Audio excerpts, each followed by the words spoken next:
Good morning, everybody. Game Methuselah here. It's Sunday morning, and we're having a cold snap here in Southern California. I don't know if you guys have heard about it.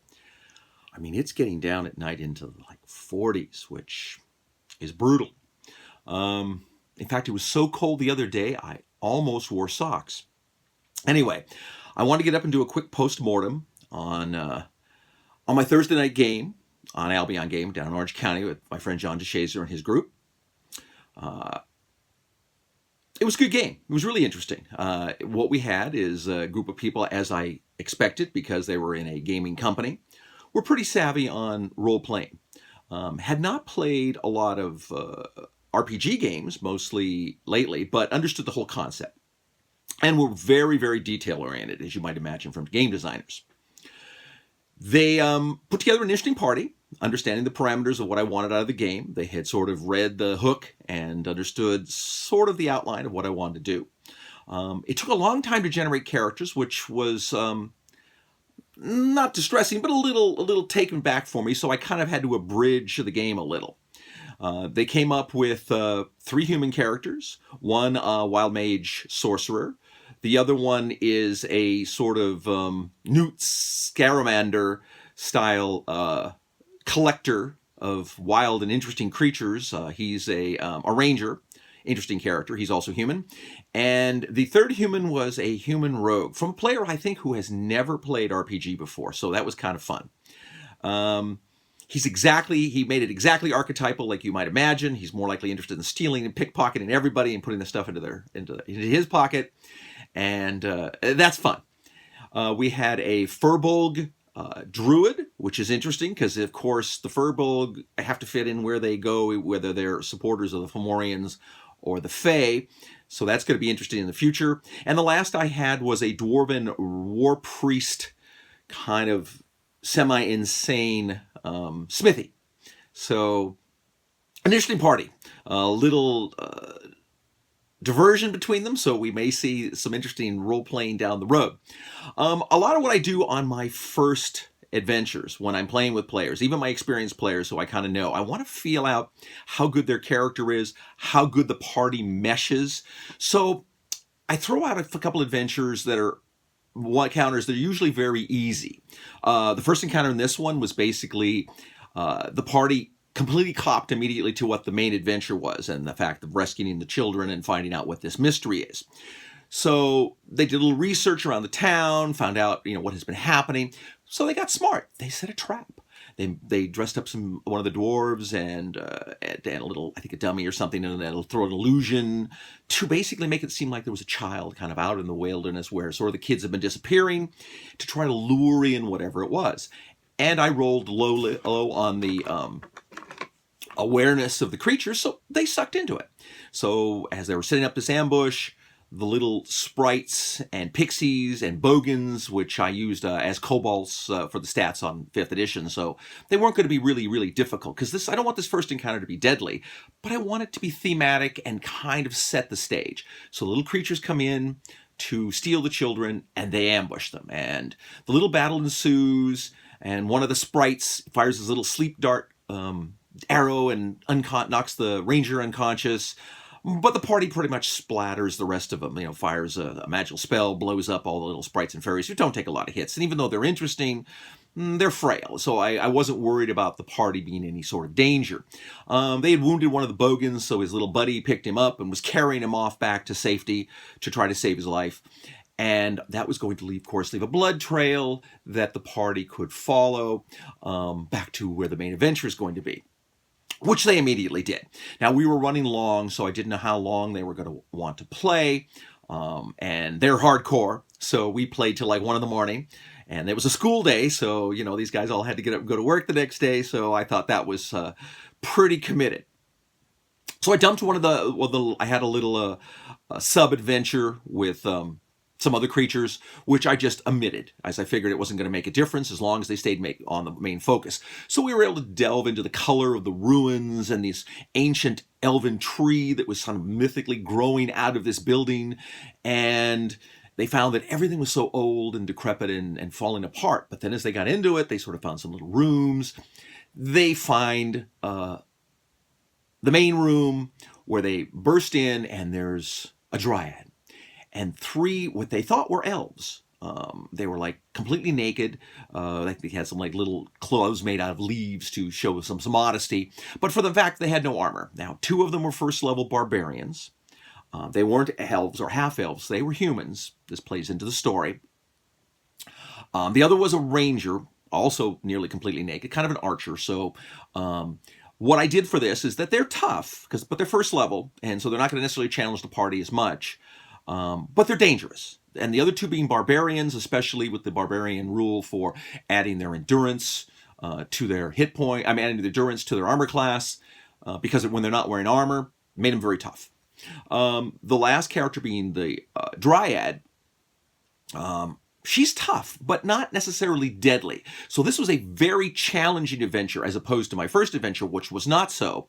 Because this is where I feel out how tough these characters are, how good they are, how well they're going to play together and mesh down the road, or how savvy they are with the rules. So with my pad group, which is like the Covillian groups from his buddies from high school and stuff that keep playing with us on a regular basis. I've spoken to them about them. They're very strong. They're very tough. I throw a weak counter at them, they're going to likely just wipe it away and look at me, and Matt Colville will say something, really? That was the best you could do? And he'll taunt me more. And, in future, don't taunt the DM. It's probably not a good idea. But Matt likes to taunt me because he can get away with it.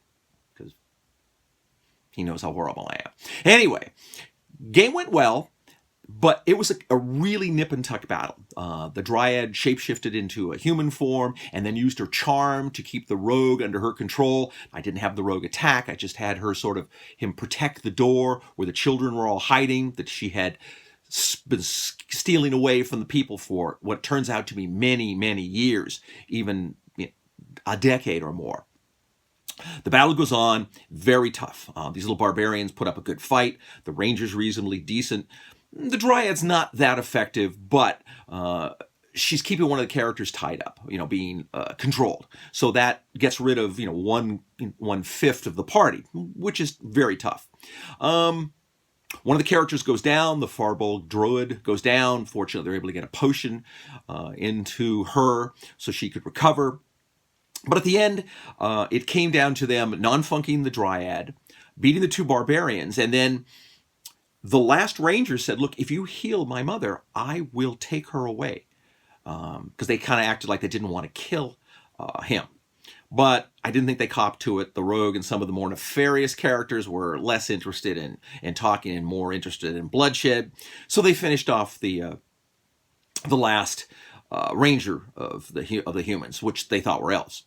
They break into the door and they find all the rest of the children. Now, all the children are all dressed in the same garb that the warriors had, and they all look sort of elven.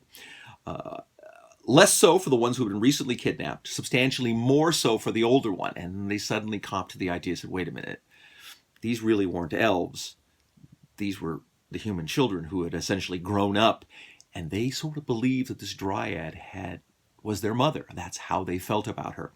When I ran the game the first time with my other group, they defeated all the minions first, and the dryad was still alive, and the dryad quit fighting because she's kind of a sad and insane character.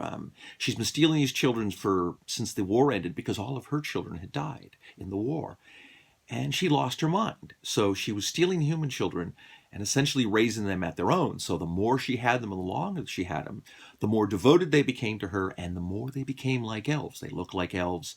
They fought like elves. They sort of had that feeling. So the party realized that the 3 that they had killed were actually 3 of the older, children who had been kidnapped. But they rescued the rest. They gathered up the treasure. And this is another point I would make real quick. I am not in agreement in the 5th edition version of giving out very little magic.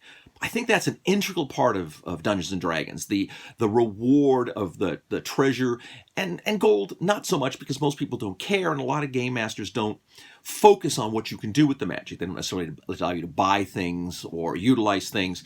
I think that's where Matt's Stronghold is going to become more valuable for players who want to run a large campaign, because it's going to give much more focus to gold, which is how originally D&D was in 0th edition.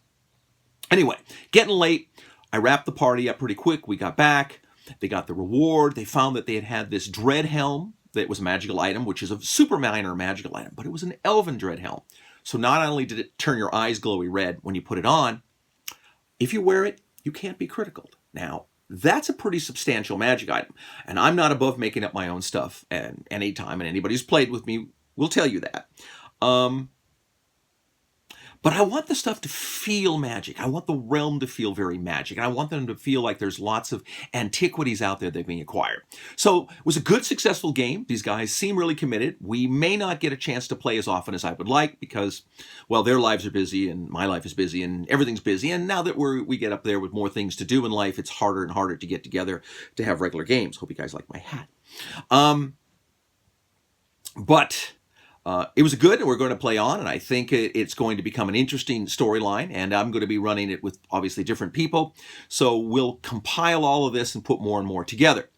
So the point I'm making is don't be afraid to go off the rails a little bit and run the game.